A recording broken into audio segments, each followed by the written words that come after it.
કચ્છનું અંજાર શહેર જ્યાં એક સોની વેપારી આત્મહત્યા કરી લેતા મચી ગયો હડકંપ।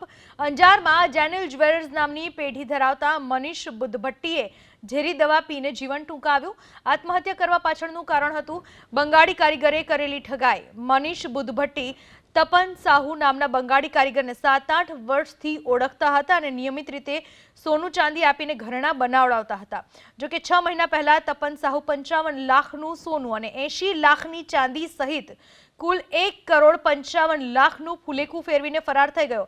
તપન સાહુની આ કરતૂતથી મનીષભાઈ સતત તણાવમાં રહેતા હતા। પોલીસને ફરિયાદ કરી પણ આજ દિન સુધી પોલીસ તપન સાહુને પકડી શકી નથી। એવામાં હતાશ થઈ મનીષભાઈએ આત્મહત્યા કરી લીધી। પોલીસની ધીમી કામગીરીથી મૃતકના પરિવારજનો અને અંજારના સોની વેપારીઓમાં ભારે નારાજગી છે।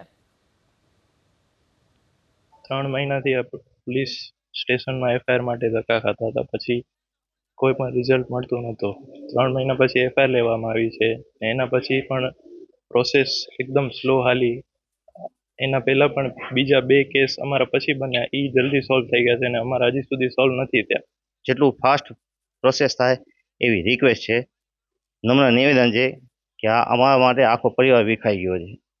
હવે ન વિખાય અને બીજી કોઈ પણ ઘટના ન ઘટે એના માટે કરીને હું એમ કહું છું કે બને એટલી પ્રોસેસ વધારો, ઝડપી વધારો, જેથી જે પાછલા જે જીવો છે ને એને કાંઈ જીવવામાં કાંઈ શાંતિ મળે।